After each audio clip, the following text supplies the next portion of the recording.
주여나오니 당신 말씀 내 심장에 울려옵니다. 할렐루야. 사랑하고 축복합니다. 오늘 말씀 잘 읽으셨나요? 우리가 지금 계속해서 다니엘을 통해서 은혜를 누리고 있습니다. 다니엘서를 보면서 제가 느끼는 것은 언제나 하나님 앞에 겸손해야 되겠다. 또 한 가지는 하나님과 함께 성령으로 충만한 삶을 살아야 되겠다라는 것이죠. 왜냐하면 우리가 알다시피 다니엘서는 묵시록이라고 했고, 이 묵시록은 하나님의 말씀, 즉 하나님의 이상과 꿈이라고 할 수 있습니다. 그것을 바로 하려면 성령과 함께 하지 않고서는 이 일을 이루어낼 수가 없겠죠. 우리가 알다시피 1장 20절에서 느부갓네살 왕이 다니엘과 3명의 친구들 테스트를 했을 때 그 반응을 기억하고 있나요? 왕이 이렇게 얘기합니다. 그 지혜와 총명이 온 나라 박수와 술객들보다 10배나 나은 줄 아니라. 그런데 이 장에서 꿈을 꾸고 번민하는 느부갓네살 왕의 모습은 가장 귀한 것을 옆에 두고도 활용하지 못하는 그러한 모습입니다. 자신이 온 나라의 박수와 술객 또 마술사와 점성가보다 10배나 낫다라고 칭찬했던 다니엘과 세 친구는 기억하지도 못하고 엉뚱한 데서 해답을 찾으려 하죠.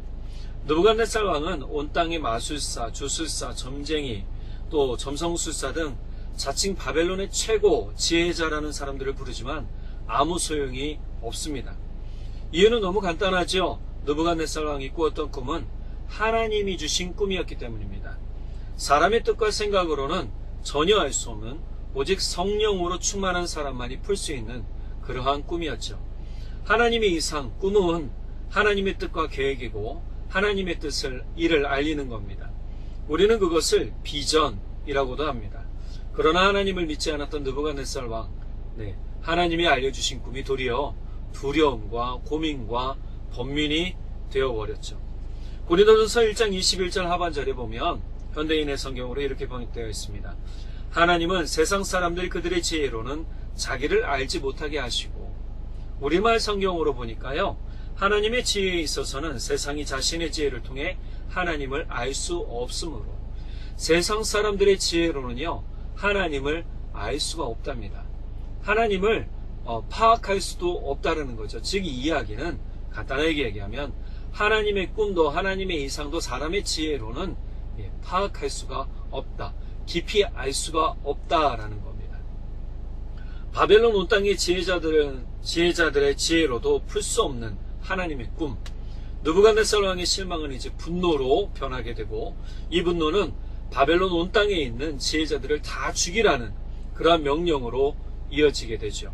이 명령은 느부갓네살 왕의 근위대장인 아리옥을 통해서 실행되게 됩니다. 굉장히 급하게 이루어졌던 것 같습니다. 그러니까 왕의 분노가 얼마나 컸는지는 알 수 있을 것 같아요. 그러니까 이 아리옥을 통해서, 근위대장 아리옥을 통해서 이 일이 진행되게 됩니다. 근위대장이라 하면 지금으로 얘기하면 대통령의 경호실장 정도 되겠죠. 이 경호실장 같은 사람이 빠르게 수행을 한다는 것은 엄청 일이 급하게 진행이 된다는 것이죠. 우리가 뒤에 말씀을 보면 알겠지만 다니엘이 아리옥에게 뭐라고 그럽니까? 이 일이 왜 이렇게 급하게 진행되고 있습니까? 라고 물어보는 장면에서도 알 수 있습니다. 자, 여기서 예상치 못한 이제 대화가 이루어집니다.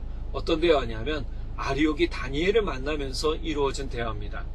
그때의 왕의 근위대장 아리옥이 바벨론 지혜자들을 죽이러 나가매 다니엘이 명철하고 슬기로운 말로 왕의 근위대장 아리옥에게 물어 이르되 왕의 명령이 어찌 그리 급하냐 하니 아리옥이 그 일을 다니엘에게 알리매.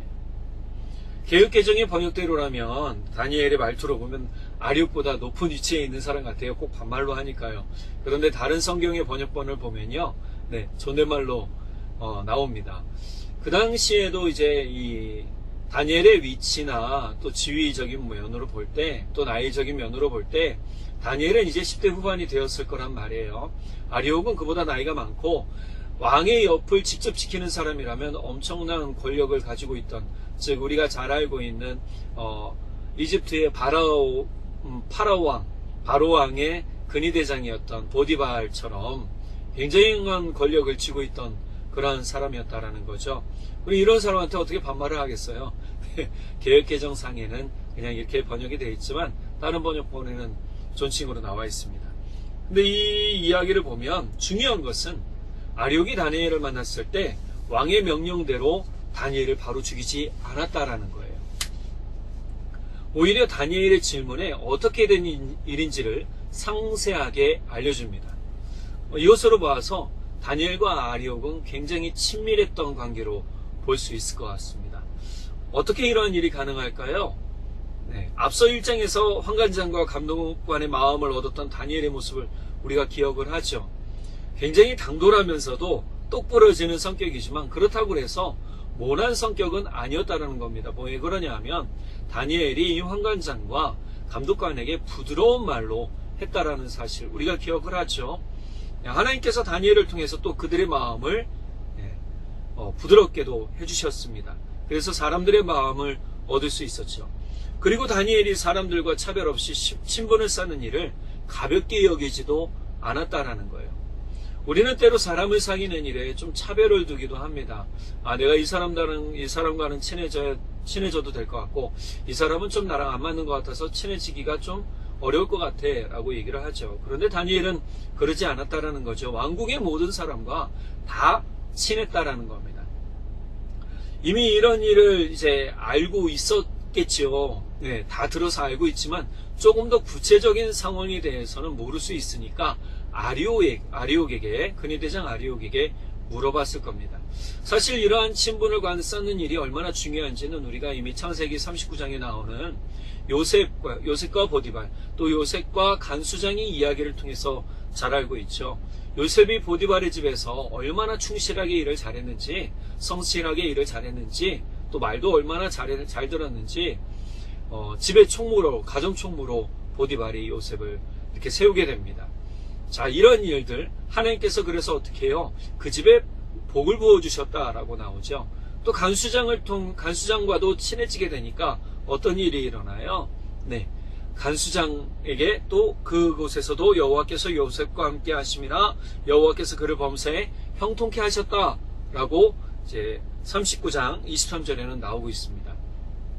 하나님께서 요셉의 마음도 붙드셨을 뿐만이 아니라 간수장의 마음도 만지셨고 또 요셉도 간수장과 굉장히 친근해지도록 노력을 했을 거라는 거죠.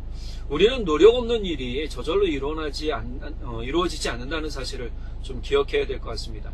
우리도 믿음 생활하면서 자꾸만 저절로 일어나는 기적적인 일을 자꾸 바라는데요. 사실은 우리가 노력해야 될 일이 더 많다는 사실입니다. 사람과의 관계, 또 어떤 상황을 만들어 갈 때도 말의 중요성이 그래서 중요한 거죠. 우리가 잘 알고 있는 요셉이 감옥에서 떡 맡은 관원장과 술 맡은 관원장을 만났을 때 두 사람을 향해서 꿈풀이 해주잖아요. 그럴 때도 요셉이 얼마나 지혜롭게 말을 하는지를 우리는 잘 볼 수 있다는 거죠. 자, 요셉의 큰 장점 중에 하나가 사람과 친밀해지는 것이 매우 쉬운 일이었다는 겁니다. 그만큼 말도 잘하고 태도도 겸손했고 사람들을 귀하게 여기는 그러한 일이었다는 거죠.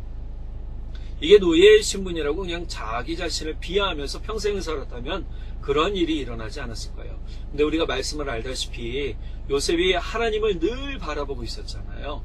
다니엘도 마찬가지였습니다. 하나님을 바라봤던 사람이었고 우리가 1장에서 알다시피 하나님 뜻 안에서 구별되게 살려고 노력했던 그러한 사람 중에 한 사람이었고 3명의 친구도 그러한 인물들이었죠.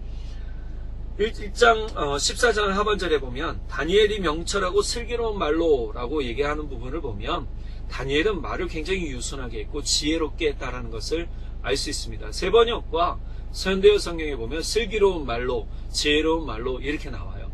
그러니까 명철하고 슬기로운 말이라는 것은 그가 사리분별을 정확하게 했고 또 한 가지는 어린 나이지만 아주 똑부러지게 모든 일을 잘 해냈다라는 말도 됩니다. 그래서 다니엘에게도요 하나님께서 은혜를 더하셔서 사람의 복을 얻게 하신 것을 우리가 볼 수 있게 되죠. 물론 다니엘이 사람들과 차별 없이 잘 지내려는 노력도 더했기 때문에 하나님께서 이 은혜를 더 깊이 주셨지 않았을까 싶습니다. 그렇게 아리옥과 친분 있게 지내고 지금까지의 일을 이제 듣게 되는 거죠. 그리고 왕에게 직접 찾아갑니다. 여러분 이거 대단한 겁니다. 왜냐하면 이 당시 왕에게 직접 찾아간다는 것은 자신의 목숨을 내어놓는 일이 되는 거죠. 자기 목숨을 걸고 뭐 하는 거예요? 왕에게 찾아가는 거예요. 이러한 일은 성경에서 우리가 볼 수 있는 것 중에 에스더의 이야기를 통해서도 볼 수 있습니다. 에스더가 자신의 백성들이 죽을 위험에 처하게 되자 모르드게를 통해서 자신의 외삼촌 모르드게를 통해서 듣게 되죠. 그것을 듣게 되자 어떻게 해요? 왕 앞에 나가기로 결단하는데 바로 나가지 않아요. 3일 동안 금식하고 기도합니다. 그리고 왕 앞에 나아가죠. 자, 이런 후에 이 다니엘에게 왕이 왕 앞에 나갔을 때 왕도 다니엘의 마음을 알고 며칠의 말미를 얻게 되죠. 이 말에서도 또 이제 다니엘의 말에 지혜로운 것을 알 수 있는데요. 다니엘이 뭐라고 그러냐면 왕이시여 며칠의 말미만 주면 우리가 이 꿈을 잘 해몽해서 알려드리겠습니다 라고 얘기를 합니다. 자, 여기서 우리가 살펴본 것은 예수님을 믿는 사람들로서 주변 사람들과 친밀하게 잘 지내고 있는가, 우리의 삶을 한번 좀 되돌아봐야 될 것 같습니다. 우리가 말이나 태도에서 사람들과 친밀하게 잘 지내는 것, 즉 차별 없이 잘 지내는 것이 너무너무 중요합니다. 예수 그리스도의 명령을 따르면 더욱 차별 없이 사랑할 수 있고 더욱 헌신하며 포용할 수 있게 됩니다. 이게 우리 그리스도인들의 사실 장점이거든요. 그런데 예수의 말씀보다 여전히 내 마음의 판단과 생각이 중요하면 어떤 일이 일어나느냐? 네, 이러한 일이 쉽게 일어나지 않습니다. 쉽게 포용하지 않게 되고요. 자꾸 구별하고 차별하게 되죠. 자, 이것이 왜 중요하냐? 전도의 일이기 때문이에요. 세상은 점점 교회를 멀리하고 터부시합니다. 제가 이렇게 교회 새롭게 개척하려고 여러 군데를 부동산을 통해서 알아보니까요, 건물주들이 쉽게 교회를 안 주더라고요. 코로나 이후로 아마 더 그런 부분이 있을 거라 생각이 되기도 하지만, 그래서 저도 좀 조급하지 않겠다라고 몇 주 전 설교에 아마 그랬던 것 같아요. 하나님을 가까이 하면 쉬운 일만 있는 게 아니에요. 더 어려운 일도 반드시 생겨요. 그러나 그것 때문에 낙심하지 마시기 바랍니다.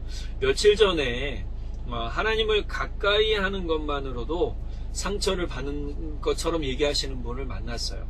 교회 다녀서 상처받고 또 어떤 사람들과 이야기 나누면서 상처받고 그들이 상처를 주었다라는 거죠. 물론 한 사람의 얘기겠지만 이 이야기는 좀 나중에 들어봐야 알 것 같아요. 근데 중요한 건 그분의 이야기는 내가 오히려 교회 다녀서, 내 동생도 교회 다녀서 차별당하고 상처받았다. 그래서 나는 교회 안 다닌다. 그래서 제가 그분을 위로하고 그분 손잡고 기도해 준 일이 지난주 월요일에 있었습니다. 차별당하고 또 왕따당하는 거, 위협당하는 거 교회 안에서 안 일어날 것 같죠? 일어납니다.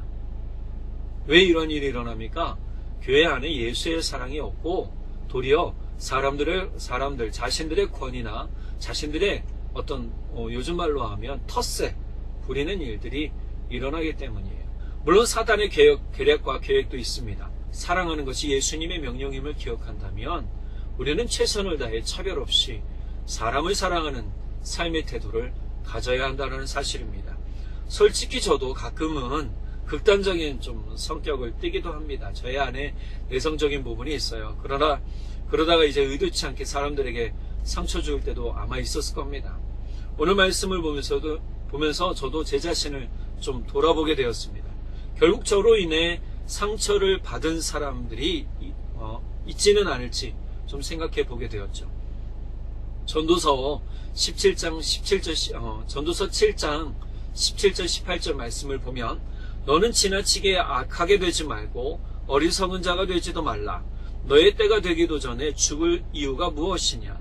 내가 하나를 붙잡되 다른 것도 놓지 않을 것이 좋으니 하나님을 경외하는 자는 극단을 피해야 한다. 극단이라는 것은 양극단을 이야기합니다. 즉 어느 한쪽으로 치우치지 말라라고 얘기하는 것이죠. 이제 공동번역에서는 이것을 좀 정확하게 번역을 했습니다. 한쪽을 붙잡았다고 다른 쪽을 버리는 것은 좋지 않다. 하나님 두려운 줄 알아야 치우치지 않고 살아갈 수 있다. 하나님을 두려워하는 사람은 어느 한쪽에 치우치지 않아요. 왜요? 저 어느 한쪽에 치우친다는 것은 나의 판단, 나의 생각이지 하나님 마음이 아니라는 거예요. 하나님의 마음, 즉 하나님을 두려워하는 사람은 하나님을 바라보기 때문에 사람들이 어떻다라고 판단하지 않는다라는 겁니다. 그래서 극단에 치우치지 않을 수 있다는 거죠. 극단적인 것은 분열과 나눔만 있을 뿐 하나 되지 못하게 합니다. 주님의 성김과 희생은요, 하나님과 화목하게 하려는 것이었음을 기억한다면 우리는 극단을 추구하는 것이 아니라 사랑으로 모이는 부분을 꼭 만들어놔야 된다는 사실입니다. 바울 사도는 다음과 같이 권면합니다. 로마서 12장 18절에 세 번역본에서 이렇게 얘기합니다. 여러분 쪽에서 할 수 있는 대로 모든 사람과 더불어 화평하게 지내십시오. 현대인의 성경으로는요, 여러분은 모든 사람들과 화목하게 지내고, 여러분 우리가 할 수 있는 대로 화목하게 지내야 됩니다. 모든 사람들과 차별 없이 화목할 수 있어야 됩니다. 내 마음 가운데 들지 않아도, 때로는 내 생각에 맞닿지 않아도 어떻게 해요? 웃어줄 줄 알아야 되고, 받아줄 줄 알아야 되고, 포용할 줄 알아야 되겠죠. 물론 잘못된 것에 대해서는 이야기할 수 있어야 됩니다. 이게 단호한 부분이기도 하겠지만, 그러나 중요한 건 이것도 뭐로 권면해야 되죠? 사랑으로 권면해야 되는 것이, 나의 분노나 나의 감정을 가져서 이제 이야기하게 되면 결국은 큰 상처나 싸움이 일어날 수 있게 되는 것이죠. 내 마음에 들지 않고 내 성격과 다르고 나의 방향과 다르다고 할지라도 화목할 수 있는 태도가 반드시 필요합니다. 균형 있게 사람을 대하는 말과 태도를 가지는 것이 복된 사람이 취하는 태도라는 사실입니다. 그리고 옳은 일에 대해서 결정이 빠를수록 결단력 있는 행동도 빠르게 취해야 된다는 사실입니다. 다니엘은 이러한 결단과 행동을 지혜롭고 슬기롭게 빠르게 취했습니다.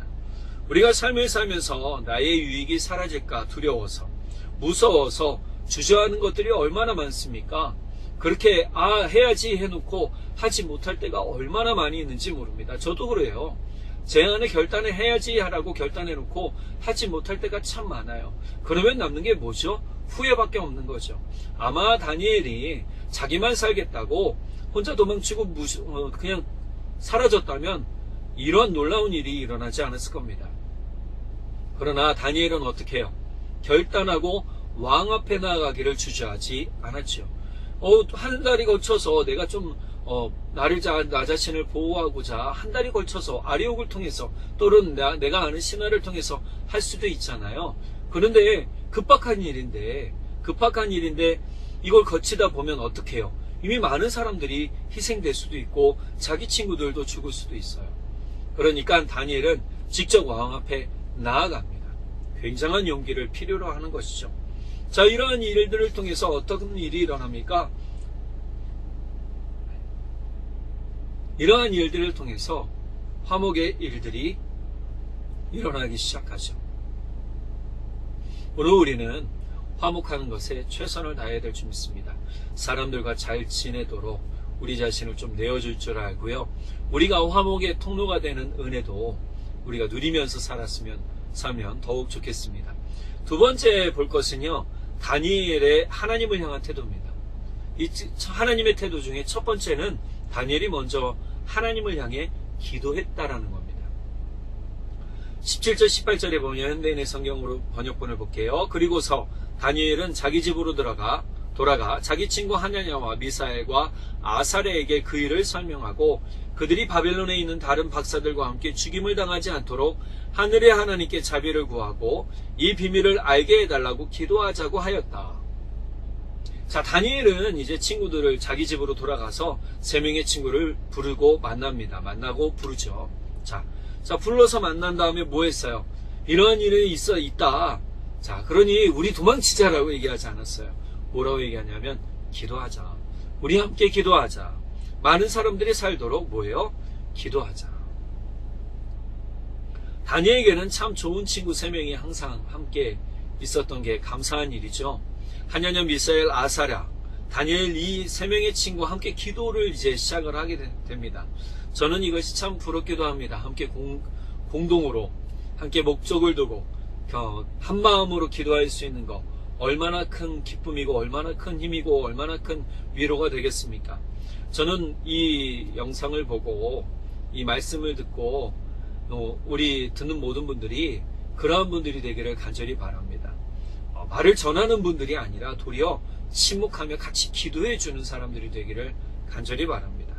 자, 그렇다면 이들의 공동기도는 개인을 위한 것이 아니었다라는 거죠. 앞서 18절 후 중반절에 보면 뭐라고 그래요? 다른 박사들과 함께 죽임을 당하지 않도록이라고 얘기를 합니다. 이들은 자기의 삶을 건져달라고 기도한 게 아니에요. 많은 사람들의 생명을 건져달라고 기도했다라는 사실입니다.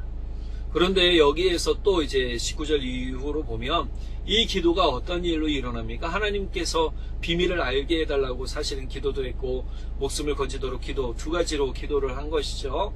에스더의 결단과 기도로 백성의 목숨을 구하기 위해 열심히 기도했습니다. 자, 그렇게 혼자만의 이 기도로는 안 됨을 알고요. 모르드게에게 백성들이 함께 금식하고 기도했던 에스더의 요청처럼 다니엘도 그렇게 요청을 하게 되죠. 우리는 함께 기도할 때, 즉 공동의 삶을 위하여 기도할 때 하나님의 도우심이 더 크다는 사실을 기억해야 합니다. 다니엘의 세 명의 친구 에스더와 모르드게 그리고 백성들, 이들의 공동기도는 뭐였죠? 백성들을 살려달라는 것이었어요. 다니엘과 세 친구는 박사들이 살아야 되는 거예요. 헛된 죽음이 되지 않도록 만들기 위함이었죠. 우리가 지금 필요한 것은요, 서로를 지켜가는 공동의 기도가 필요하더라는 겁니다. 혹여나 저는 우리 성도님들이 다른 사람들에게 중보기도 요청받았을 때 그 기도를 외면하지 않으시길 바랍니다. 그 기도에 더욱 전념하시고 힘써주시길 바랍니다. 우리가 하나님을 믿는다 하면서도 잘못하는 태도 중에 하나가 바로 믿음으로 기도하지 못하는 거라는 거예요. 하나님의 비밀을 알게 되기까지 다니엘과 세 명의 친구는 끝까지 기도했습니다. 여러분 생각해 보세요. 사람의 지혜와 사람의 마음으로 그 지식을 알 수가 없잖아요. 하나님께서 그 비밀을 알려주셨어야 됐어요. 그런데 그날 밤에 어떤 일이 일어납니까? 하나님께서 환상 중의 비밀을 알게 해주시죠. 즉 어떤 느부갓네살 왕이 어떤 꿈을 꾸었고 그 꿈의 해석은 무엇인지까지 하나님께서 알려주셨다는 거예요. 급할수록 중요할수록 우리가 먼저 해야 될 일은 바로 기도입니다. 생사가 달렸다고 분명히 말은 합니다. 굉장히 급하고 중요한 거라고 말은 하는데 뭐 하지 않아요? 기도하지 않아요. 그러면 그는 급한 게 아니에요. 하나님을 온전히 믿는 사람은 급할수록 하나님 앞에 나아갑니다. 히스기야가 자신 앞에 다른 나라가 침공했을 때, 침략당했을 때 어떻게 해요? 그 서신을 받고 하나님 앞으로 나아갑니다. 그리고 하나님이 이 일을 기획해 주십시오라고 말하죠. 우리는 우리가 알아야 될 사실 중에 하나가 급할수록 하나님 앞에 나아가는 것, 어려울수록 하나님 앞에 나아가는 것, 힘들수록 하나님 앞에 나아가는 것을 주저하지 말아야 된다는 사실입니다. 19절 하반절에 보니까 다니엘은 하나님께 이렇게 찬양하였다. 나아가서 응답을 받으니 어떻게 해요? 하나님을 찬양할 수밖에 없잖아요. 하나님께서는요, 하나님 앞에 나아가 서로의 공동을 위해 기도하고 서로를 위해 간구하는 이들에게 더욱 큰 응답과 비밀을 알려주시는 줄 믿으시기 바랍니다. 자, 찬양 내용이 뭘까요? 우리 20절에서 23절 볼게요. 지혜와 권능이 하나님의 것이니 그의 이름을 찬양하여라. 하나님은 때와 계절을 바꾸시고 왕을 폐하기도 하시고 세우기도 하신다. 지혜자들에게 지혜를 주시고 청명한 사람들에게 지식을 주신다. 깊이 감추어진 비밀을 드러내시고 어둠 속에 감추인 것을 아시며 빛으로 둘러싸며 계신 분이다. 내 조상의 하나님 주께 감사와 찬양을 드립니다. 주는 제게 지혜와 능력을 주셨습니다. 우리가 주께 구한 것을 주시고 왕의 일을 우리에게 알려주셨습니다. 내게 지혜와 능력을 주시는 주께 감사와 찬양을 드립니다. 다니엘의 최종적인 것은 뭐죠? 찬양은 내게 지혜를 주신 주께 감사와 찬양을 드립니다. 이 모든 것을 깨닫게 하신 건 나의 힘과 능력으로 된 것이 아니라 하나님이 내게 주신 것이기 때문에 내가 깨달을 수 있었습니다 라고 고백하는 것이죠. 맞습니다. 우리가 하나님 앞에 두 번째 취해야 될 행동, 다니엘이 취한 두 번째 행동, 바로 그거죠. 하나님 앞에 감사와 찬양이라는 겁니다. 응답을 받았음에도 사실 감사하지 못할 때가 얼마나 많나요? 여러분 혹시 이렇게 응답 노트 적으시는가요? 기도 노트 혹시 적고 계신가요? 기도 노트 적고 있다 보면 이 기도 노트에 응답된 일들이 분명히 있을 겁니다. 큰 것만 놓지 마시고요. 아주 세세한 것까지 한번 해보세요. 우리가 조지 뮬러의 2만 번, 5만 번 기도 응답 받은 거, 2만 번이죠. 2만 번 기도 응답 받았다. 근데 이 조지 뮬러가 큰 것만 얘기했다라고요? 아니라고 했잖아요. 아주 세세한 조그만 것까지도 조지 뮬러는 응답이다라고 얘기했단 말이에요. 내 삶 가운데 그 하나님의 능력이 나와 함께함으로 인해서 이루어진 응답이 얼마나 귀하고 복된 것인지를 조지 뮬러는 잘 이야기하고 있어요. 오늘 우리 삶에서 다니엘이 지금 이야기하는 이야기들을 잘 취하길 바랍니다. 이 찬양들을 우리가 잘 기억하길 바랍니다. 우리가 감사와 찬양을 하나님께 드리는 것은 내가 잘나서 뛰어나서 하나님이 내게 주신 게 아니에요. 다니엘은 뭐라고 그래요? 다니엘은 앞서 1장에서 이 갈대어를 배우게 하도록 하기 위해서 교육받았는데, 갈대어를 배울 때 뭐라고 그랬어요? 학식이 있고 뛰어나고 총명한 아이들을 내세웠다고 했잖아요. 즉 다니엘은 그런 아이 중에 한 사람이었어요. 그런데 다니엘에게 이러한 모든 그것보다 더 뛰어나도록 만들어주신 분이 누구냐? 바로 하나님이었다는 겁니다. 다니엘을 나타내기 위해 느부갓네살 왕에게 꿈을 꾸게 하신 것도 있어요. 요셉도 동일했잖아요. 모든 이집트의 점성술사들, 점쟁이들이 다 풀지 못한 것을 요셉이 풀도록 만들어주죠. 오늘 우리에게도 마찬가지입니다. 우리가 하나님 앞에 나아가야 되는 이유는 바로 여기 있습니다. 내게 지혜를 주시는 분 앞에 우리가 무릎 꿇고 그분 앞에 감사와 찬양을 드릴 때 하나님께서 놀라운 일을 우리 가운데 나타내시고 놀라운 길을 열어주실 줄 저는 믿습니다. 하나님을 찬양하는 것은 은혜 받은 사람들의 마땅한 태도입니다. 조금 전에 다니엘의 찬양을 보았지만 우리가 능력의 하나님, 권능의 하나님을 입으로만 고백한다면 사실은 이거는 그분의 위엄과 존귀를 찬양하지 못하고 살지 않게 되는 것이죠. 우리가 한번 좀 되돌아보기 바랍니다. 다니엘은 자신이 한 일이 아닌 전적으로 하나님께서 하시는 일이며 하나님께서 영광을 받으실 것에 대한 찬양을 드리고 있는 것이죠. 잘 되면 내 탓이고 안 되면 남 탓이라고 이야기하는 그것은 믿음이 아닙니다. 그것은요 배은망덕한 일이죠. 우리가 하나님께 은혜를 받고 살았으면서도 하나님이 내게 이 일 이루시 않으셨다라고 얘기하는 것은 배은망덕한 겁니다. 진짜 하나님을 믿는다면 내게 주시지 않는 것도 감사해야 돼요. 우리가 찬양할 때 그런 찬양도 하잖아요.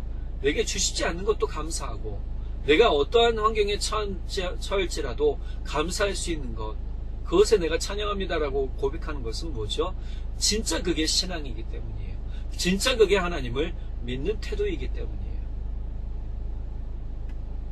모든 것이 하나님의 은혜와 하나님의 지혜와 능력임을 고백하면서 사람들에게 자신이 한 공로는 아무것도 없음을 인정할 때 하나님께서 그 사람에게 존귀와 은혜를 부어주신 것을 믿으시기 바랍니다.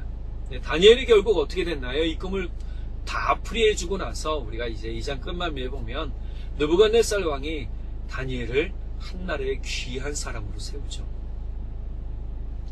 믿는 사람들의 삶의 태도, 그건 너무 중요합니다. 사람을 대하는 태도도 그렇고요. 하나님을 향한 태도도 마찬가지입니다.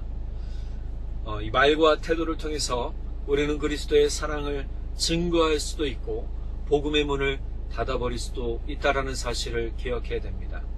예수님은 요한복음 5장 14절에서 16절에 이렇게 말씀하고 계십니다. 너희는 세상의 빛이다. 산 위에 있는 마을은 잘 보이게 마련이다. 등불을 켜서 그릇으로 덮어둘 사람은 아무도 없다. 오히려 그것을 등잔대 위에 올려놓아 집 안에 있는 모든 사람에게 비치게 하지 않겠느냐. 이와 같이 너희 빛을 사람들에게 비추게 하라. 그래서 사람들이 너희 착한 행실을 보고 하늘에 계신 너희 아버지를 찬양하게 하라. 할렐루야. 우리는 하나님을 찬양해야 되는 사람들입니다. 때로는 힘들고 어려운 일이 닥칠지 모릅니다. 사실은 다니엘과 세 친구, 박사술사들의 그 꿈을 해몽하지 못하고 풀지 못하는 그러한 이유 때문에 이유도 없이 죽음을 당할 뻔한 위험에 처했습니다.